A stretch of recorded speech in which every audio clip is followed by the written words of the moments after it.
বরিশাল নগরের গুরুত্বপূর্ণ সড়কে সকাল থেকে রাত পর্যন্ত তীব্র যানজটে নাকাল বাসিন্দারা। যানজট নিয়ন্ত্রণে হিমশিম ট্রাফিক পুলিশও। এবার সড়ক ব্যবস্থাপনায় নতুন সিগন্যাল বাতি স্থাপনের উদ্যোগ নেওয়ার কথা জানিয়েছে সিটি কর্পোরেশন। এ নিয়ে আরো জানাতে বরিশাল থেকে যুক্ত হচ্ছেন সহকর্মী আলামিন। আলামিন, যানজটের ভোগান্তি কমাতে সিটি কর্পোরেশনের পক্ষ থেকে কোনো উদ্যোগ কি নেওয়া হয়েছে? এ বিষয়ে সাধারণ মানুষের প্রত্যাশা কি?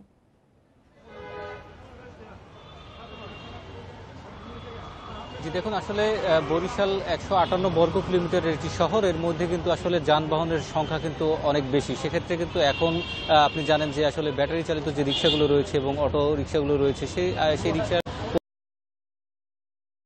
পর থেকে আসলে রাত 9টা-10টা পর্যন্ত কিন্তু আসলে এই যানবাহনের চাপ থাকে এবং বিভিন্ন জায়গায় কিন্তু যানজটের সৃষ্টি হয়। সেক্ষেত্রে ট্রাফিক যে ব্যবস্থাপনা সেটি কিন্তু আসলে বরিশালের ট্রাফিক পুলিশের ব্যবস্থাপনা সেটি কিন্তু আসলে বরিশালের ট্রাফিক পুলিশের একটি সংকট রয়েছে, যেখানে 140 জন ট্রাফিক পুলিশের সদস্য তারা কিন্তু প্রতিনিয়ত মাঠে কাজ করছেন এবং যে বিষয়টি হচ্ছে যে প্রত্যেকটি মোড়ে কিন্তু 2 জন করে ট্রাফিক পুলিশ তারা সর্বদাই কাজ করে যাচ্ছেন। তবে তাদের কিন্তু কাজ করতে হচ্ছে অ্যানালগ সিস্টেমে, অর্থাৎ ডিজিটাল সিস্টেম না থাকার কারণে যে বাতির কথা বলা হচ্ছে, যে ট্রাফিক সিগন্যাল বাতি যেটি রয়েছে সেটি যদি স্থাপন করা যায় সেক্ষেত্রে কিন্তু আসলে ট্রাফিক পুলিশের যে কাজ সেটি কিন্তু আসলে একটু কমে আসবে। এবং যে সাধারণ মানুষের যে বক্তব্য হচ্ছে যে আসলে বরিশালে যে পরিমাণ রিক্সা এবং অটো সহ অন্যান্য যে যানবাহনের সংখ্যা বেড়েছে সেটি আসলে নিয়ন্ত্রণের জন্য কিন্তু আসলে উদ্যোগ নেওয়া প্রয়োজন। সেক্ষেত্রে বরিশাল সিটি কর্পোরেশন যেটি বলছে যে বরিশাল সিটি কর্পোরেশনের এলাকায় যে যানবাহনগুলো চলাচল করে সেগুলো আসলে যেগুলো লাইসেন্স রয়েছে সেগুলো কিন্তু আসলে নিয়মিত চলাচল করছে। এর বাইরে যেগুলো রয়েছে সেগুলো কিন্তু আসলে নিয়ন্ত্রণে তারা চেষ্টা করছেন। এর পাশাপাশি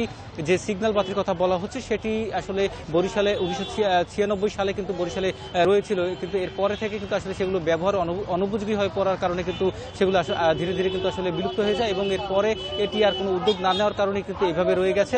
এর পরিপ্রেক্ষিতে যেটি দেখা গেছে যে আসলে বরিশাল শহরের বিভিন্ন স্থানে কিন্তু আসলে বিভিন্ন সময় যানজটের সৃষ্টি হচ্ছে, ভোগান্তিতে পড়ছে মানুষ।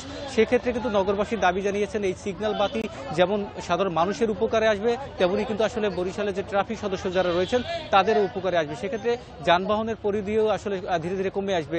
বরিশালে যেহেতু যেটি জানতে চাইছি যে এই দায়িত্ব অনেকটা সিটি কর্পোরেশনের উপর বর্তায়, তারা কি বলছে? জি, আসলে সিটি কর্পোরেশনের পক্ষ থেকে কিন্তু এই বিষয়ে কিন্তু উদ্যোগ নেওয়ার কথা তারা আমাদেরকে জানিয়েছেন। আমরা যখন তাদের কাছে এই বিষয়টি জানতে চেয়েছিলাম তখন কিন্তু তারা আমাদেরকে জানিয়েছিলেন যে বিষয়টি আসলে মানুষের উপকারে আসবে। সেক্ষেত্রে কিন্তু তারা এটি যত দ্রুত সম্ভব এটি আসলে কার্যকর ভূমিকা নেওয়ার জন্য চেষ্টা করে যাবেন এবং বরিশালে যিনি প্রশাসক রয়েছেন তার সাথে এই বিষয়টি নিয়ে আলাপ করবেন এবং আলাপ করার সাথে সাথে কিন্তু তারা আমাদের সাথে যুক্ত হয়েছিলেন বরিশাল থেকে আলামিন।